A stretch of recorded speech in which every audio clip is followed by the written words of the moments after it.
Buenos días, señores. Hoy vamos a ver dos conceptos fundamentales para la elaboración de los flujos de caja de un proyecto. Me refiero primeramente a los costos e inversiones y en segundo lugar a los beneficios. Estos dos conceptos, sumados a aquel que habíamos visto en la clase anterior con relación a la parte tributaria, nos van a dar todo el andamiaje necesario para poder elaborar un flujo de caja en todo su rigor. ¿Ok? Comencemos. Cuando hablamos de costos e inversiones, nos referimos a aquellos egresos que son relevantes en los proyectos, puntualmente a las inversiones, que las trataremos en detalle, así como a aquellos egresos que representan un costo de la operación. Entonces, en esta clase veremos las diferentes metodologías y cálculos de costos e inversiones que deben ser considerados en los proyectos que realizan las empresas en marcha, para su correcta incorporación en la construcción de los distintos flujos de caja que se necesitan para su evaluación. Los egresos relevantes para la decisión de un proyecto se pueden diferenciar entre aquellos que constituyen inversión y aquellos que son egresos de operación. Mientras los primeros no son gastos deducibles de impuestos en el momento en que ocurre el desembolso, los segundos se deben anotar antes de impuestos, ya que permiten reducir la utilidad contable sobre la cual se calculará el monto de los impuestos a pagar. Clasifiquemos entonces en 1. Las inversiones del proyecto, 2. La inversión en capital de trabajo y 3. Los costos contables no desembolsables. Hablaremos de cada uno de ellos en los siguientes slides. Comenzaremos hablando de lo que son las inversiones del proyecto. La mayoría de las inversiones de un proyecto se concentran en aquellas que se dan antes del inicio de la operación, aunque es importante considerar también las que se dan durante la operación, tanto por la necesidad de reemplazar activos como para enfrentar una ampliación proyectada de la actividad de la empresa. Las inversiones de reemplazo se incluirán en función de la vida útil de cada activo, la que se puede calcular de acuerdo con distintos criterios. El criterio contable supone que los activos se cambian en el mismo tiempo en que se deprecian contablemente. El criterio técnico lo define el periodo de reemplazo, en función de estándares por uso, fallas, obsolescencia, horas de trabajo, cantidad de años, etc. En general, donde primen las características físicas de las inversiones. El criterio comercial, que está determinado por o en función de alguna variable comercial asociada a la imagen corporativa, como por ejemplo un reemplazo de una flota de vehículos en un rentacar para dar a los clientes una imagen de modernidad, o algo similar en una industria de productos congelados o cárnicos para dar una imagen de higiene y alta tecnología. El tercer criterio es el criterio económico, que estima el momento óptimo de la sustitución cuando los costos de continuar un activo son mayores que los costos de invertir en uno nuevo. Esto ya lo vimos en una de las clases anteriores. Todo lo anteriormente dicho hace conveniente que por lo general se elabore un calendario de requerimientos de activos para poder construir un calendario de inversiones de sustitución en el horizonte de evaluación. Sobre lo anteriormente mencionado, consideremos este caso. Una empresa busca ampliar su capacidad de producción adquiriendo los activos que se muestran en la tabla proyectada. Con esa información debe construirse el calendario de inversiones de sustitución, que deberá incorporarse en el flujo de caja del proyecto que se supondrá es evaluado en 10 años. Nótese que las inversiones de un proyecto pueden involucrar equipos, edificaciones, tierras, maquinarias, entre otras cosas.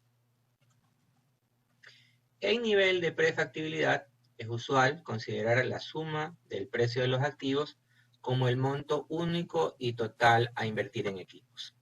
En estudios a nivel de factibilidad, deberá construirse un calendario de inversiones que permita incorporar el costo del capital inmovilizado durante la etapa de inversión, ya que no todos los activos se compran de forma simultánea. La tabla en pantalla muestra la proyección de reposiciones de activos durante los 10 años de horizonte de evaluación. Nótese que al término del horizonte de evaluación, esto es en el año 10, se incluyó el valor de reposición del rodillo compactador. Esto debe ser así porque uno de los métodos para valorizar el remanente de la inversión necesaria posterior está basado en la premisa de que la capacidad del proyecto para seguir generando recursos a futuro solo es posible si la empresa tiene todos los activos que brindan esa posibilidad. De igual forma, hay un concepto de inversión que no se incluye entre las inversiones fijas y corresponde a aquellos recursos que deben estar siempre en la empresa para financiar el desfase natural que se produce en la mayoría de los proyectos entre la ocurrencia de los egresos, que se da primero, y su posterior recuperación. Esta inversión se conoce como capital de trabajo o también en otros textos la encontrarán como fondo de maniobra o en inglés como Net Working Capital o únicamente por sus siglas NWC, y constituye el total de recursos que facilitan el financiamiento de la operación del negocio. El proyecto puede considerar la inversión en todos los activos fijos necesarios para poder funcionar adecuadamente, pero si no se contempla la inversión en el capital necesario para financiar los desfases de caja durante su operación, probablemente el proyecto fracase. Por ejemplo, si una empresa demora 2 meses en transformar la materia prima en productos terminados, si además tiene un periodo de comercialización de 1 mes y las ventas se hacen contra pago a 30 días, debe de tener un capital de trabajo que le permita cubrir sus gastos durante 120 días, que es el tiempo que se toma en recuperar los recursos invertidos. El capital de trabajo es un activo del inversionista y debe ser recuperable en el tiempo. Solo tiene el efecto de su costo de capital por mantenerlo inmovilizado en el negocio en lugar de invertirlo en otra opción más rentable. Existen 3 formas o modelos de calcular el monto para invertir en capital de trabajo. El primero, el método contable; el segundo, el del periodo de desfase; y el tercero, el más usado o el más certero, el del déficit acumulado máximo. Antes de entrar a hablar de cada uno de ellos, diremos que una empresa no se puede dar el lujo de tener una cantidad considerable de efectivo ocioso cuando puede invertirlo en un activo que genere alguna rentabilidad, como los inventarios, activos fijos o el pago de los pasivos, que por su naturaleza siempre generan altos costos financieros. De allí la importancia de determinar correctamente el capital de trabajo, es decir, ni mucho ni muy poco que nos falte. Ahora bien, vamos con el primero de ellos, el método contable. Este proyecta los niveles promedios de activos corrientes, les recuerdo, los recursos mantenidos en caja, bancos, cuentas por cobrar e inventarios, y de pasivos corrientes, tales como los créditos bancarios de corto plazo, deudas con proveedores y otras cuentas por pagar de corto plazo. Y calcula, por diferencia, la inversión en capital de trabajo. Las dificultades para estimar una proyección contable de cada variable hacen recomendable utilizar este método únicamente cuando en una empresa en marcha se encuentre que el capital de trabajo contable observado está relacionado a alguna variable medible y que tenga un comportamiento regular. Por ejemplo, el volumen de producción, el valor de los activos, costo de los insumos, etc. De esta forma se puede definir un estándar y aplicarlo al proyecto que se evalúa. Por sus limitaciones, se usa principalmente en estudios muy básicos o de prefactibilidad. Veamos un ejemplo sencillo de este método. Si una empresa de bloques encuentra que su nivel de capital de trabajo contable ha tenido un comportamiento histórico muy similar a la tendencia observada en el costo de adquisición de su primera materia prima, en este caso cemento, una función calculada de acuerdo a las estadísticas de la empresa, esto es un ejemplo nada más, podría ser que el capital de trabajo, Net Working Capital, las siglas que están ahí en NWC, es igual a 6.947 más 0,65 CE, donde NWC es el capital de trabajo contable y CE el monto anual de las compras de cemento.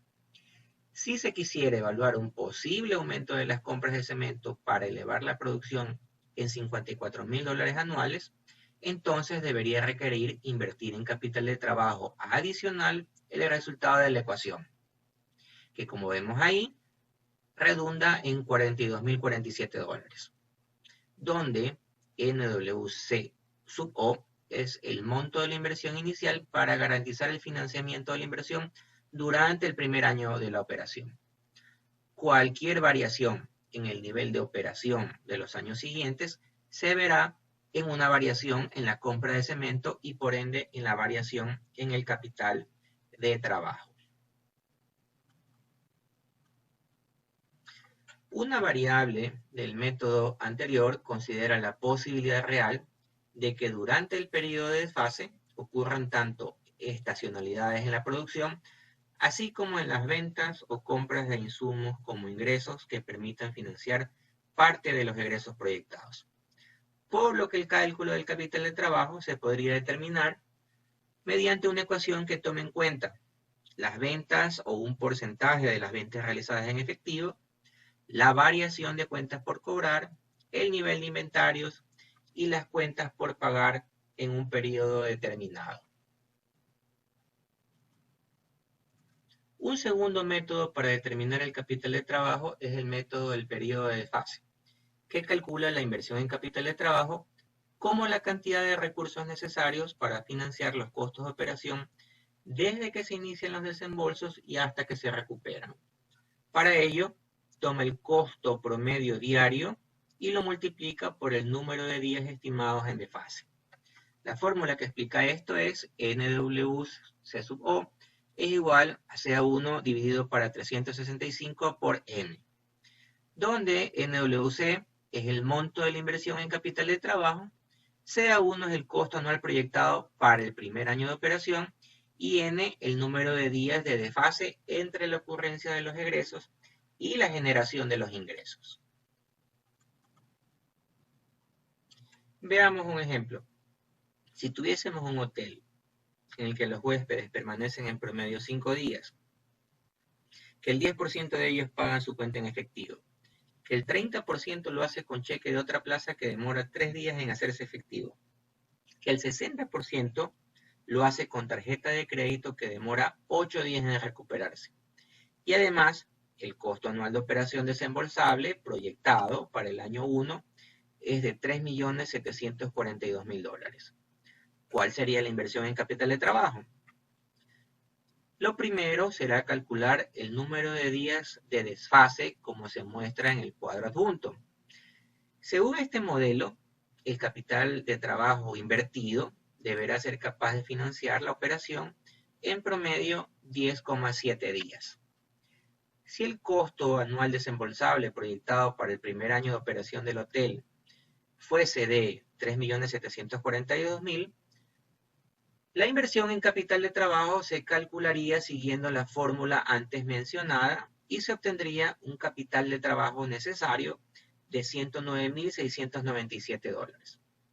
Al ser una estimación de promedios diarios, estamos frente a una situación típica de uso de información secundaria, por lo que este método se emplea fundamentalmente en estudios de prefactibilidad o en estudios de factibilidad que no presenten estacionalidades, es decir, que no tengan variaciones cíclicas a lo largo del año.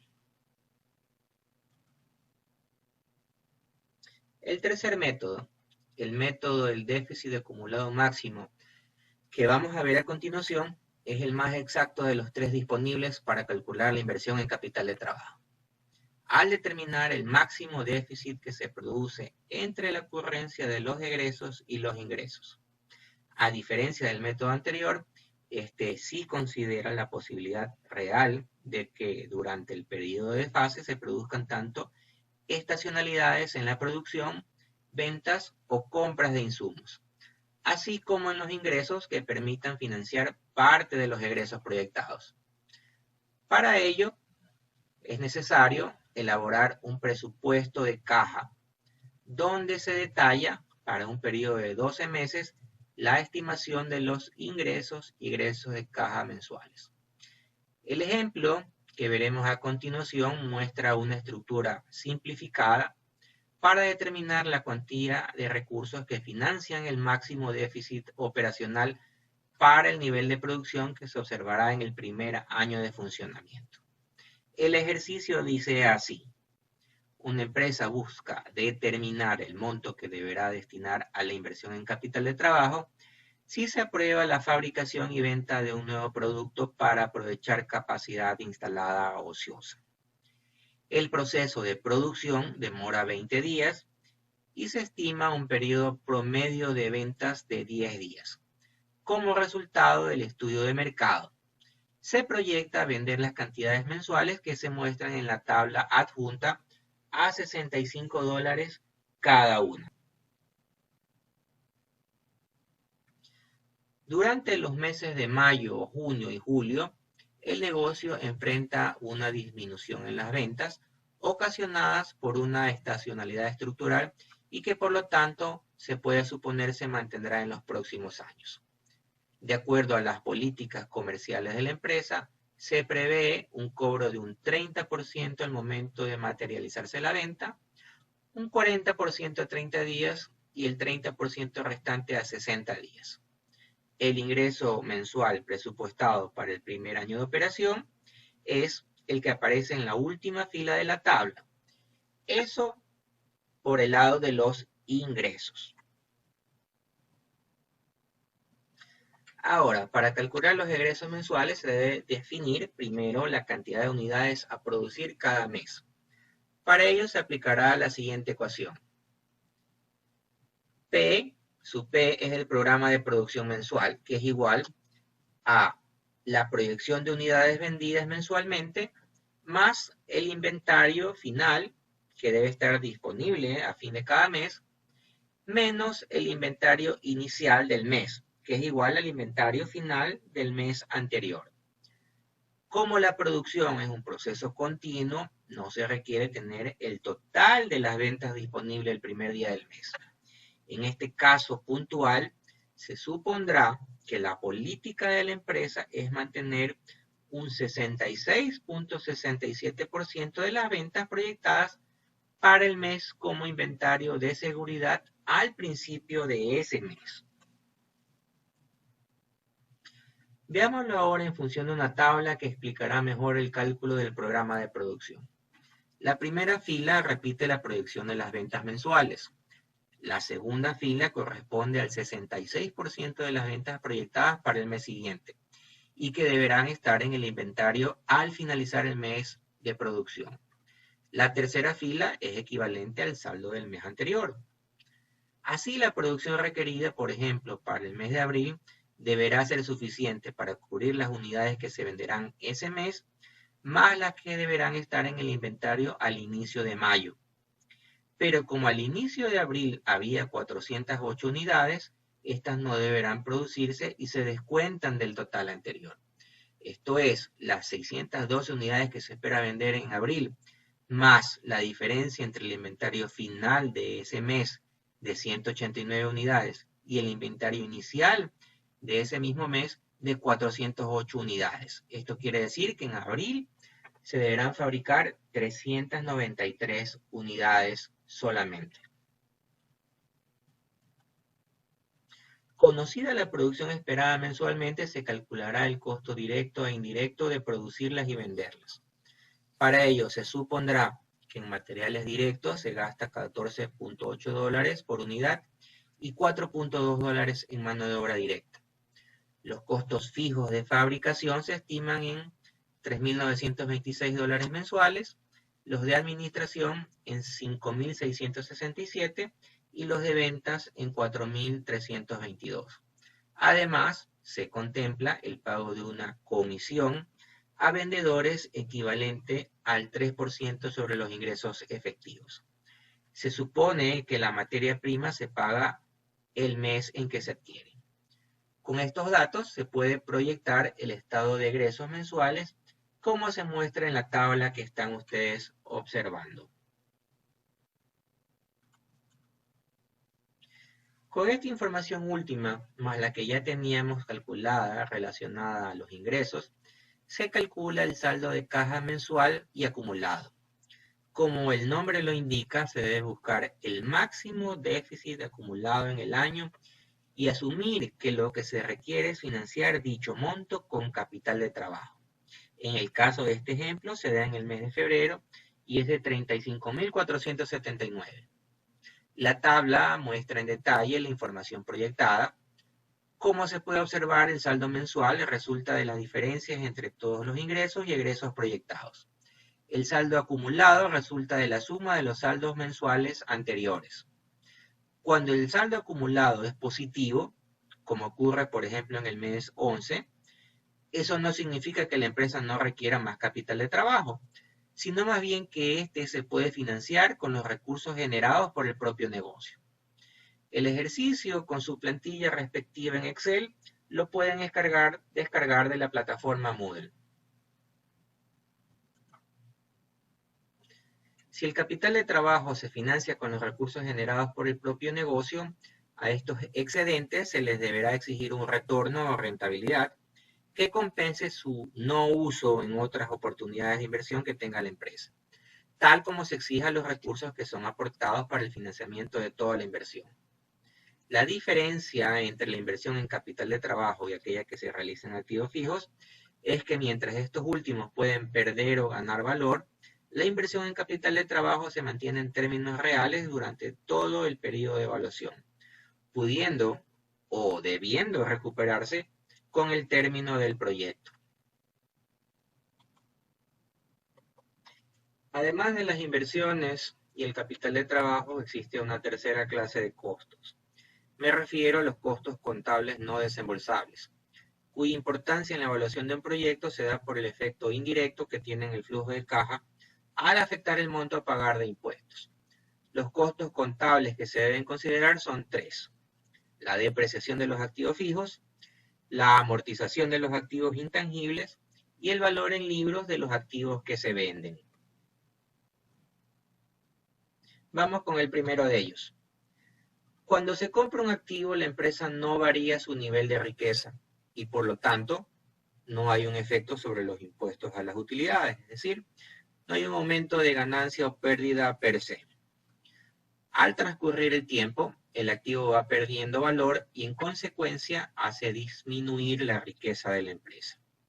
El fisco, es decir, el SRI en el Ecuador, reconoce esta pérdida a la que define como depreciación y establece la posibilidad de descontarla de utilidades en varios periodos de tiempo futuros, dando distintas formas para su cálculo. Debido a que la depreciación en sí no constituye un desembolso de caja, lo único relevante para la evaluación del proyecto es el efecto tributario de la depreciación de los activos. Aunque existen varias formas de calcular la depreciación, en la evaluación de proyectos a nivel de prefactibilidad se utiliza generalmente el procedimiento conservador de la línea recta. El método de la línea recta para el cálculo de la depreciación consiste en restar el costo del activo menos su valor residual y dividir dicho resultado entre la vida útil para obtener el monto por el cual se reducirá su valor al final de cada periodo. En Excel, la función SLN sirve para este cálculo, donde se debe especificar el valor de compra o costo, el valor residual si lo hubiere y el número de años de vida útil contable.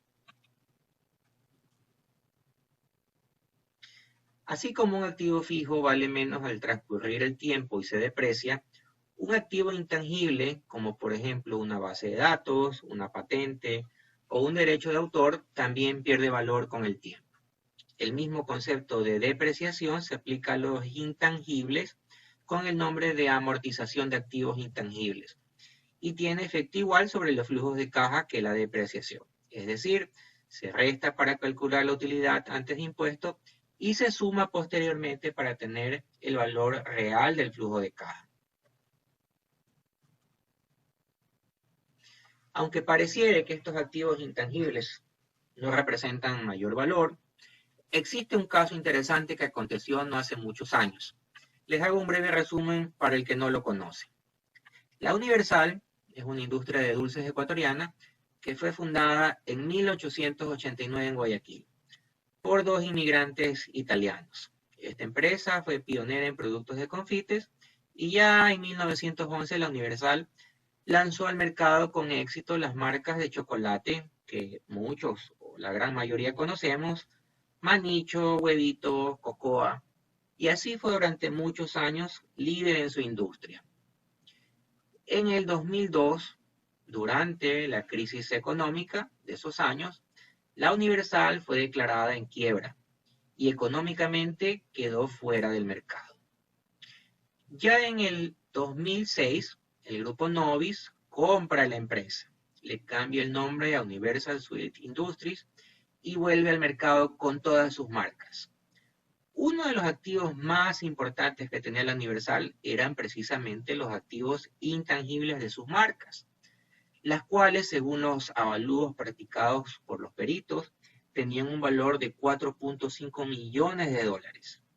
Las máquinas y edificaciones sumaban en conjunto un 11.4 millones de dólares. Es decir, un 28% de sus activos estaban representados por esas marcas o activos intangibles. Por último, el valor libro de los activos corresponde al costo contable de cada activo en el momento en que se vende, o lo que es lo mismo, a lo que falta por depreciar en ese momento. La utilidad contable en la venta de un activo se calcula por la diferencia entre el precio de venta y el único costo que el fisco acepta como referencia para su cálculo, lo que falta por depreciar al activo, es decir, su valor en libros. Tanto la depreciación como la amortización de los activos intangibles y el valor libro de los activos que se venden deben restarse del flujo antes de impuestos para calcular la utilidad que tendrá el negocio, y se volverán a sumar con posterioridad al cálculo del impuesto correspondiente. Ahora entraremos a hablar de los beneficios del proyecto, así como lo hicimos de los impuestos y de los costos de inversiones. La rentabilidad del proyecto es una función de los beneficios netos que la empresa obtenga a cambio de la información realizada en su implementación. Sean estos obtenidos tanto mediante la agregación de ingresos o la creación de valor a los activos de la empresa, sea mediante la reducción de costos, por ejemplo. Hay dos tipos de beneficios relevantes para la toma de decisiones al evaluar una inversión y que deben de ser incorporados en la construcción de los flujos de caja: los que constituyen movimientos de caja y aquellos que no son movimientos de caja. En términos generales, se consideran variables que impactan positivamente el resultado de una inversión a los ingresos, las reducciones de costos y el aumento de eficiencia, y también a los beneficios que no son ingresos, pero que incrementan la riqueza del inversionista o de la empresa. En el primer caso, y a la izquierda del esquema que están viendo, se encuentran: 1. Los ingresos por la venta del producto o servicio que generará el proyecto. 2. Los ingresos por la venta de activos, sea esto cuando el proyecto involucra el reemplazo de algún activo o la liberación de alguno a través de una figura de outsourcing, es decir, la subcontratación de terceros para determinada tarea. 3. Los ingresos por la venta de material de desecho, reutilizable o subproductos. Un caso particularmente interesante que ilustra este concepto es el que se produce durante la producción en una siderúrgica, ya que además del hierro crudo usado como materia prima, se adicionan al alto horno otros materiales tales como el carbón mineral o coque y flujos de caliza con el fin de combinar los compuestos de calcio y magnesio presentes en los flujos calcáreos con los aluminatos y silicatos presentes en el hierro usado como materia prima. Como resultado de dicha combinación se obtiene un hierro con cierto grado de pureza y como residuo una escoria que, si es enfriada rápida y adecuadamente, presenta características y propiedades potencialmente cementicias. Pues esa escoria, que para otros es, como su nombre lo indica, escoria, pero para otras industrias como la del cemento y el concreto, la escoria de alto horno, puede ser usada como adición al cemento para producir concretos con características especiales de resistencia a la compresión y a la penetración de cloruros superiores a las obtenidas con solo cemento Portland, es decir, cementos puros, o inclusive también comparado con cementos compuestos con otras adiciones como la puzzolana. Y por último, finalmente, el número 4, los ahorros de costos que se asocian a la realización del proyecto que se evalúa. En el caso de aquellos beneficios que no son ingresos, pero que incrementan la riqueza del inversionista, se muestran en el lado derecho y tenemos a 1. El valor de desecho del proyecto al final del periodo de evaluación. Por ejemplo, si un proyecto se evalúa en un horizonte de 10 años, el inversionista debe visualizar que además de recibir el flujo neto de caja anual, también será dueño del remanente de lo invertido en el negocio. Por esta razón se debe valorar el residuo de la inversión, ya sea cuantificando el valor de sus activos, comercial o contablemente, o calculando el valor equivalente esperado de su capacidad de seguir generando flujos de caja a futuro. Retomaremos este tema más adelante. Número 2, y además, la recuperación del capital de trabajo. Vamos a hablar de los ingresos por la venta de un producto o servicio ahora.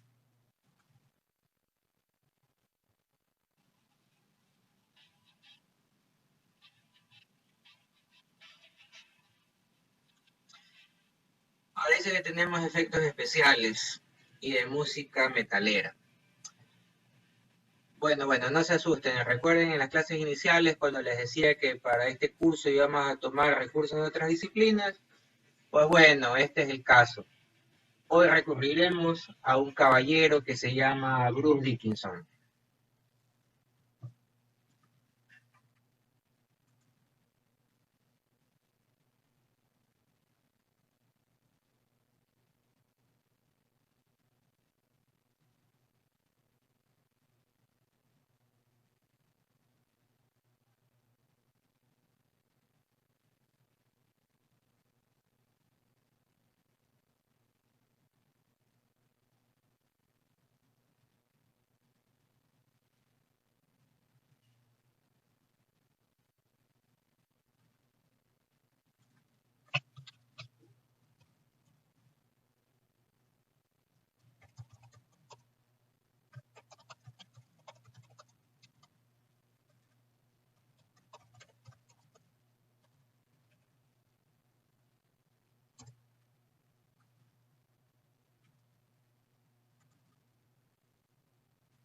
Dickinson, a quien ven ahí saltando, es músico y cantante principal de la banda de heavy metal Iron Maiden.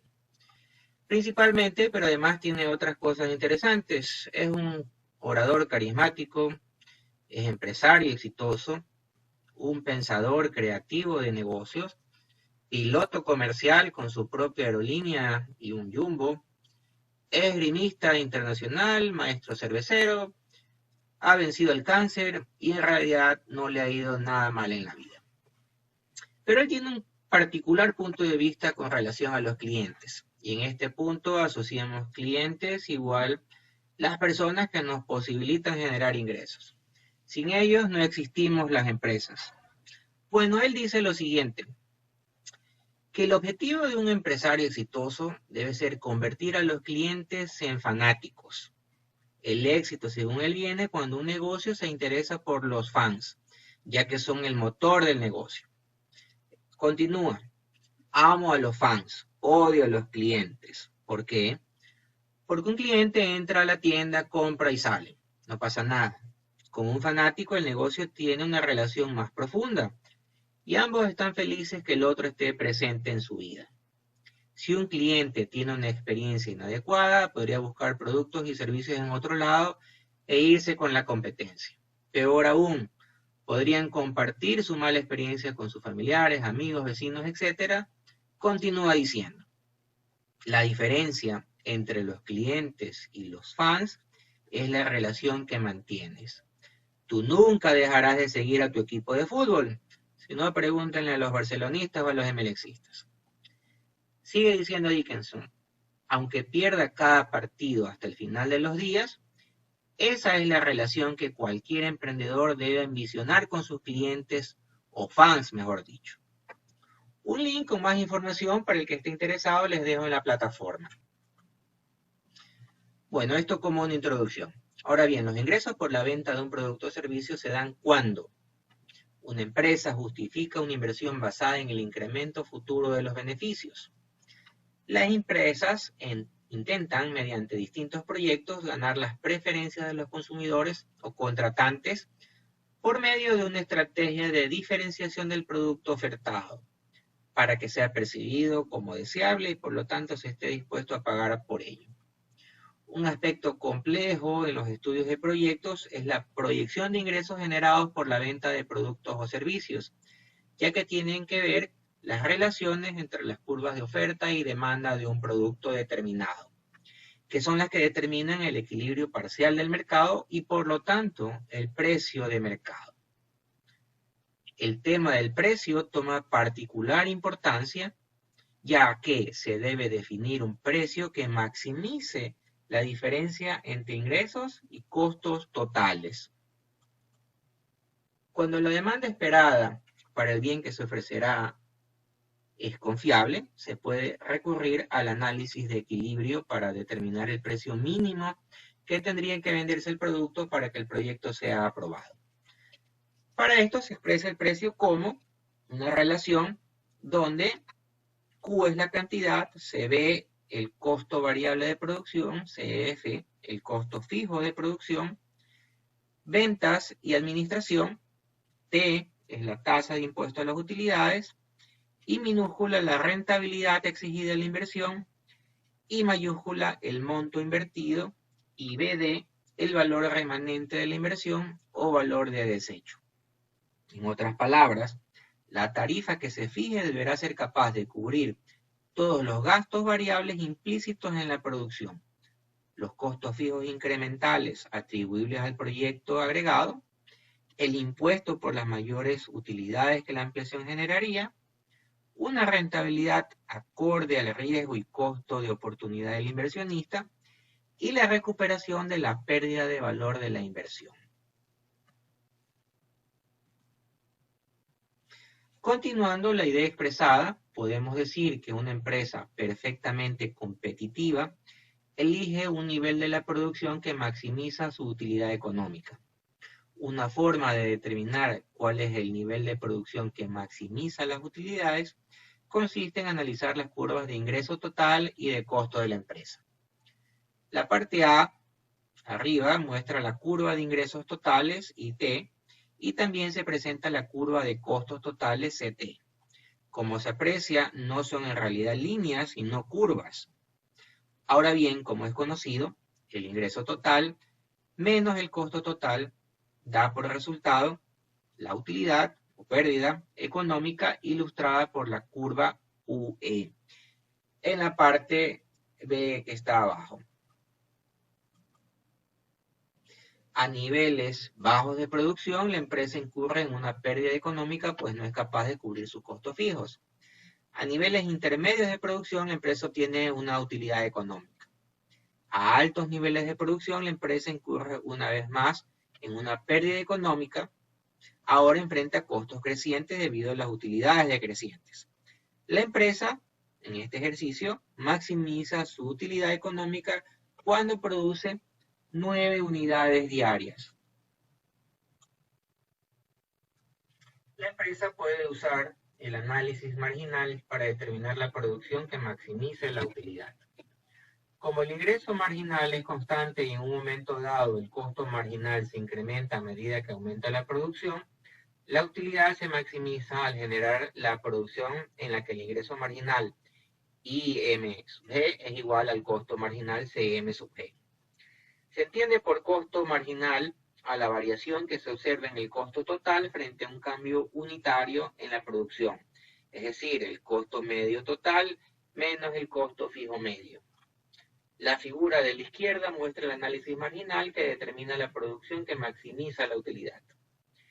Si el ingreso marginal es mayor al costo marginal, la utilidad económica aumenta cuando la producción se incrementa. Si el ingreso marginal es menor que el costo marginal, la utilidad económica disminuye cuando la producción aumenta. Si el ingreso marginal es igual al costo marginal, la utilidad económica disminuye cuando la producción cambia en otra dirección. Así que la utilidad económica se maximiza. En otras palabras, la empresa maximiza el beneficio total en el nivel de producción, donde la diferencia entre el ingreso total y el costo total se hace máxima. Desde el punto de vista del análisis marginal, esta producción se logra en el punto donde el ingreso marginal se iguala con el costo marginal. En la gráfica expuesta serían 9 unidades ese punto.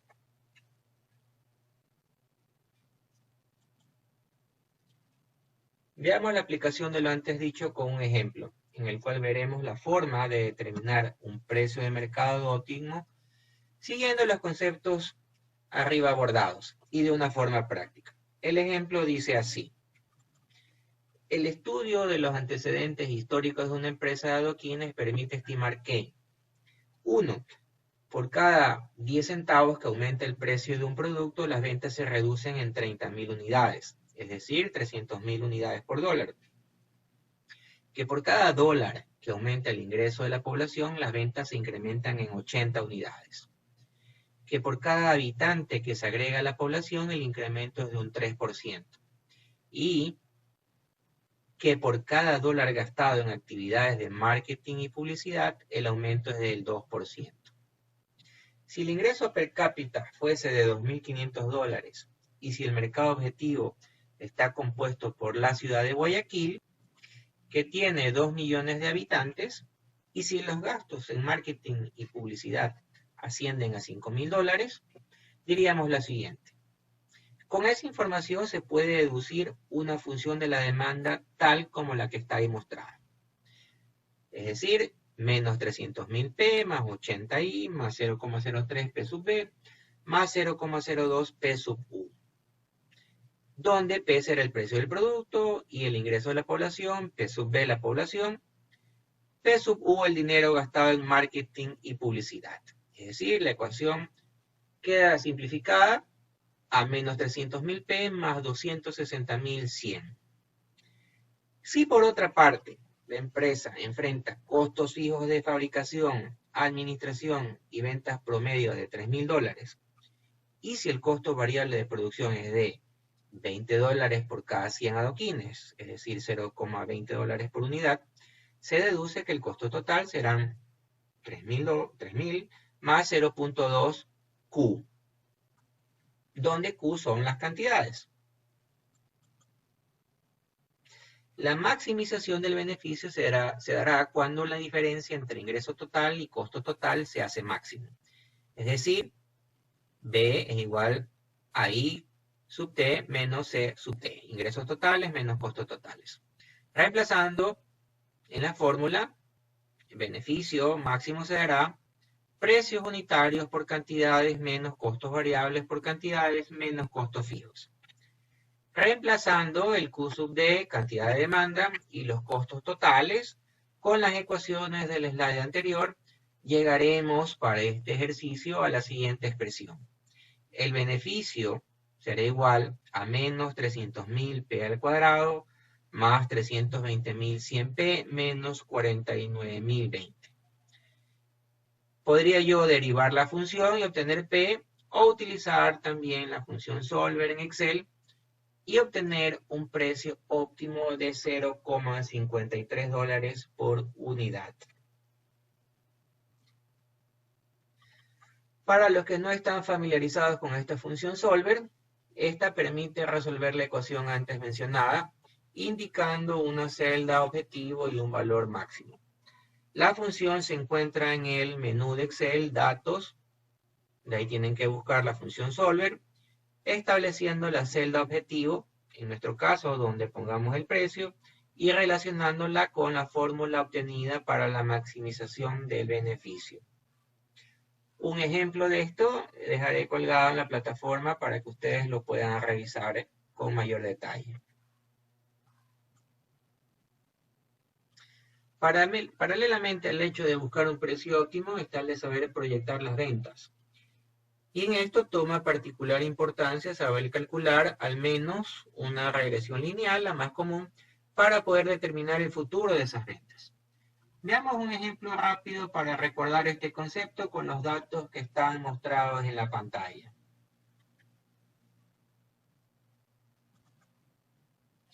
Calcular la función que determine la ecuación y es igual a a más bx que gobierna esta curva se la puede hacer de dos formas. La primera, calculando los coeficientes b y a, tal como se muestra en la pantalla. Y la segunda, mucho más simple y directa, usando la función de regresión en Excel, en el menú Datos, Análisis de Datos, Regresión.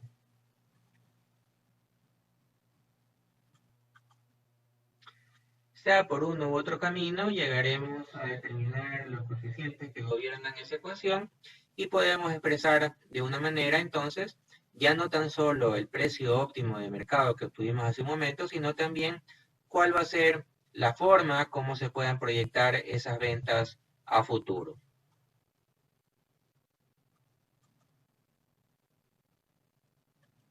Normalmente, y más aún en épocas como las que nos encontramos, es común vernos las caras con competidores que por captar mercado gustan de entrar en una guerra de precios. Este tipo de situaciones no son fáciles ni rápidas y por lo general todos los competidores terminan peor que al inicio. Siguiendo ciertas recomendaciones del famoso artículo Cómo pelear una guerra de precios, publicado por la revista Harvard Business Review, de los profesores Akshay Rao, Mark Bergen y Scott Davis, indican que lo primero es hacer un análisis y diagnóstico del por qué el competidor quiere bajar precios. Para ello, el análisis debe abarcar 4 áreas claves: temas del cliente, su sensibilidad al precio y si segmentos nuevos podrían surgir si el precio cambia. Temas de la empresa relacionados con su estructura de costos fijos y variables, sus capacidades de producción y su posicionamiento estratégico.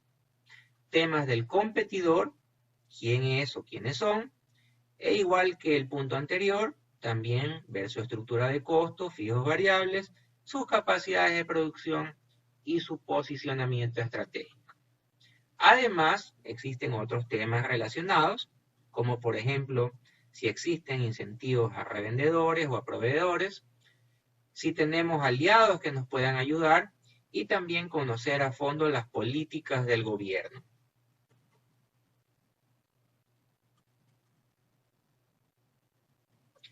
Algunas de las estrategias recomendadas para evitar estas guerras de precios incluyen aquellas con respuestas no vinculadas al precio, como revelar las fortalezas y las capacidades estratégicas en aras de dar a entender que daremos pelea, competir mediante diferenciación, enfatizando al consumidor potenciales consecuencias negativas por el cambio de producto, y conseguir también ciertas habilidades para poder mejorar la competencia. Por otro lado, y si no queda opción, habrá respuestas vinculadas al precio. Por ejemplo, descuentos por cantidad y también implementación de programas de lealtad o la introducción de nuevos productos o marcas paralelas conocidas como marcas B en el segmento disputado por la competencia para no desgastar el concepto de un producto que se lo considera de alta calidad. Tal es el caso de lo que hace el grupo relojero Swatch, que tiene marcas de alta gama como Omega, Longines, pero también compite en mercados más modestos con los coloridos relojes Swatch. Y por supuesto buscar nuevos mercados mediante la innovación. El artículo completo lo pueden revisar, también queda subido en la plataforma Moodle.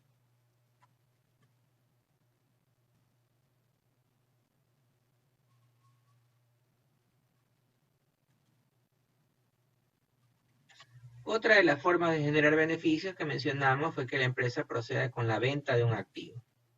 De igual forma como se construye un calendario de inversiones de sustitución de activos durante el horizonte de evaluación, es posible construir un calendario de ingresos por venta de activos con esa misma información.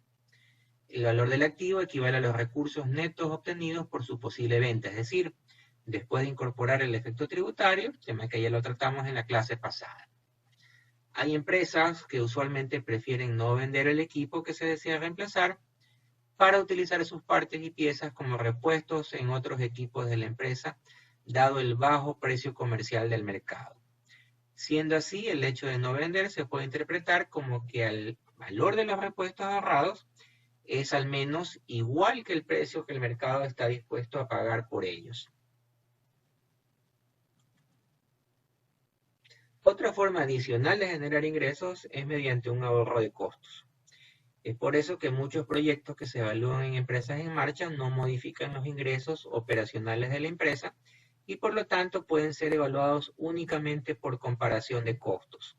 Es el caso de camiones de reparto, maquinaria o la opción de comprar oficinas o instalaciones que actualmente se alquilan.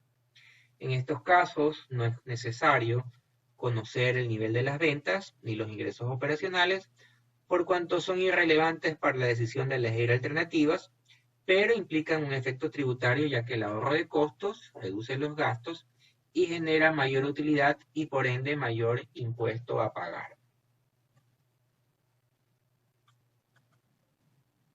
Finalmente, se pueden también generar ingresos mediante la venta de los activos al término del periodo de análisis, a sus valores de desecho o a valores residuales. Este es un beneficio que no constituye ingreso típico, pero que debe estar incluido en el flujo de caja de cualquier proyecto. Puntualmente nos referimos al valor de desecho de los activos remanentes. Hay tres formas para determinar el valor de desecho. Dos de ellas valorando los activos y una tercera valorando el proyecto por su capacidad de generar flujos positivos de caja a futuro. Estos métodos son el método contable, el método comercial y el método económico. El método contable es muy simple y en cierta forma ya lo hemos visto. Se trata del valor contable o valor libro, es decir, el valor de adquisición menos la depreciación que tenga acumulada a la fecha del cálculo. Es un método conservador ya que asume que la empresa o el equipo siempre pierde valor económico con el avance del tiempo. Luego tenemos el método comercial que se fundamenta en que los valores contables no reflejan el verdadero valor que podrían tener los activos al término del periodo de evaluación. Este método se plantea que el valor de desecho de la empresa corresponderá a la suma de los valores de mercado que sería posible esperar de cada activo, ajustada por su efecto tributario. La dificultad aquí estriba en determinar cuánto podría valer un activo dentro de 5, 10 o 15 años. Por esto se recomienda utilizarla en proyectos donde se tenga confianza en la proyección de los valores de mercado, como por ejemplo cuando se tiene máquinas o vehículos, es decir, activos de los cuales se tenga una referencia porque son de amplio uso.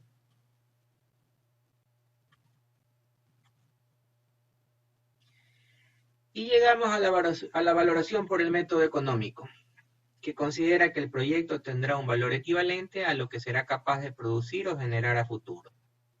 Para negocios en marcha o negocios en los que se pretende evaluar en un horizonte de tiempo menor a lo que ese negocio podría rendir, es el método más indicado.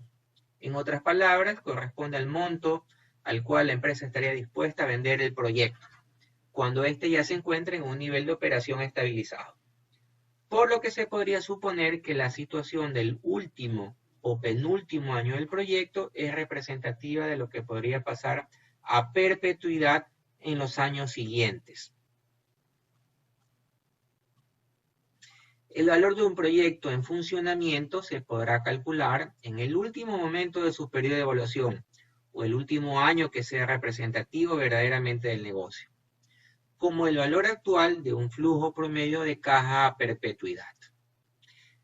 La fórmula que ustedes ven ahí, donde B sub D, valor de desecho económico, es el valor de desecho calculado por ese método.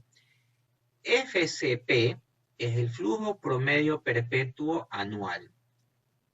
El I porcentual es la tasa de ganancia exigida al proyecto. Recordemos ese concepto que ya hemos usado anteriormente con un ejemplo. Si se tiene un negocio que renta a lo largo del tiempo $1.000 por año y el inversionista le exige a su capital invertido el 10% de interés anual, y asumiendo que el flujo promedio futuro perpetuo de esa propiedad seguirá siendo $1.000, su valor de desecho será de 10.000, que es lo mismo que decir los $1.000 dividido para la tasa del 10%.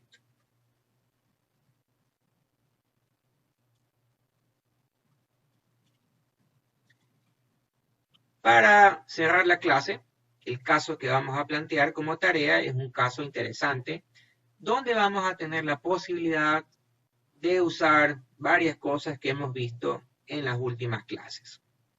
Antes de eso, déjenme decirle que el texto del caso lo tienen ya grabado también en la plataforma.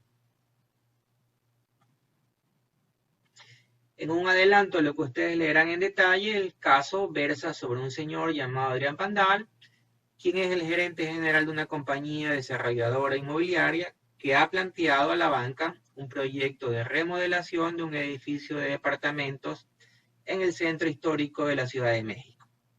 Una característica interesante de este sector de la ciudad es que tiene una población fija de 100.000 habitantes, pero cada día entran y salen 4.2 millones de personas, o lo que se denomina habitantes flotantes. Pandal necesita crédito para adquirir el edificio a través de una SOFOL.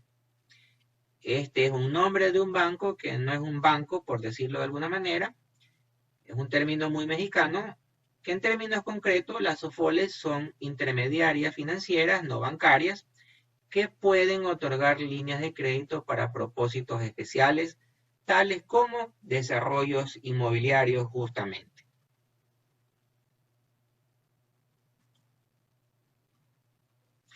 Cuando lean el caso se plantearán las siguientes preguntas o las siguientes cuestiones.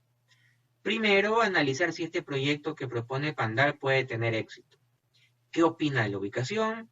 ¿Qué opinan del producto? ¿La fijación de un precio? ¿Creen ustedes que haya suficiente demanda para que este proyecto tenga éxito? ¿Qué puede hacer o qué consideraciones debe tomar Pandal en cuenta como desarrollador para que el proyecto tenga éxito?